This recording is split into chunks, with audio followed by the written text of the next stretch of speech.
اے پیغمبر،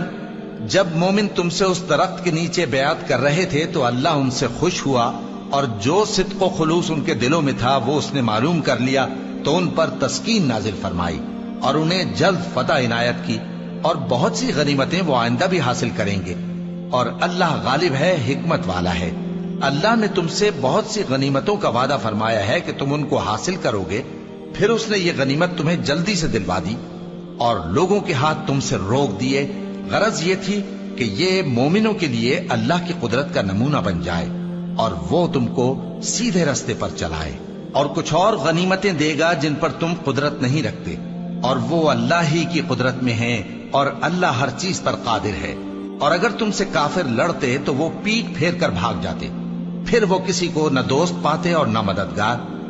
یہی اللہ کی عادت ہے جو پہلے سے چلی آتی ہے، اور تم اللہ کی عادت میں کبھی تبدیلی نہ پاؤ گے۔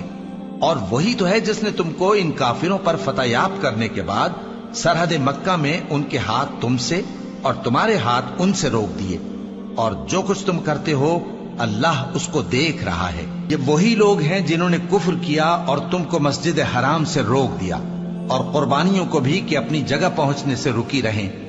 اور اگر ایسے مسلمان مرد اور مسلمان عورتیں نہ ہوتی جن کو تم جانتے نہ تھے کہ اگر تم ان کو پامال کر دیتے تو تم کو ان کی طرف سے بے خبری میں نقصان پہنچ جاتا، تو بھی تمہارے ہاتھ فتح رہتی، مگر تاخیر اس لیے ہوئی کہ اللہ اپنی رحمت میں جس کو چاہے داخل کر لے۔ اور اگر دونوں فریق الگ الگ ہو جاتے تو جو ان میں کافر تھے ان کو ہم دکھ دینے والا عذاب دیتے۔ جب کافروں نے اپنے دلوں میں ضد کی، اور ضد بھی جاہلیت کی، تو اللہ نے اپنے پیغمبر اور مومنوں پر اپنی طرف سے تسکین نازل فرمائی اور ان کو پرہیزگاری کی بات پر قائم رکھا، اور وہ اسی کے مستحق اور اہل تھے،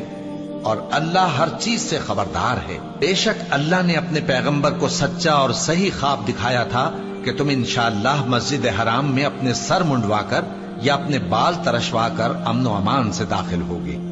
اور کسی طرح کا خوف نہ کرو گے۔ جو بات تم نہیں جانتے تھے اللہ کو معلوم تھی، سو اس نے اس سے پہلے ہی جلد ایک فتح عطا فرمائی۔ وہی تو ہے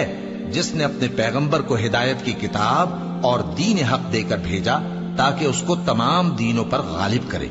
اور حق ثابت کرنے کے لیے اللہ ہی کافی ہے۔ محمد صلی اللہ علیہ وآلہ وسلم اللہ کے پیغمبر ہیں، اور جو لوگ ان کے ساتھ ہیں وہ کافروں کے مقابلے میں تو سخت ہیں اور آپس میں رحم دل۔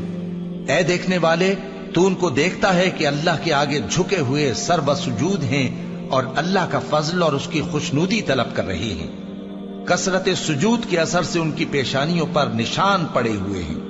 ان کے یہی اوصاف تورات میں ہیں اور یہی اوصاف انجیل میں ہیں۔ وہ گویا ایک کھیتی ہے جس نے پہلے زمین سے اپنی سوئی نکالی، پھر اس کو مضبوط کیا، پھر موٹی ہوئی، اور پھر اپنے تنے پر سیدھی کھڑی ہو گئی، اور لگی کھیتی والوں کو خوش کرنے تاکہ کافروں کا جی جلائے۔ جو لوگ ان میں سے ایمان لائے اور نیک عمل کرتے رہے ان سے اللہ نے گناہوں کی بخشش اور اجر عظیم کا وعدہ کیا ہے۔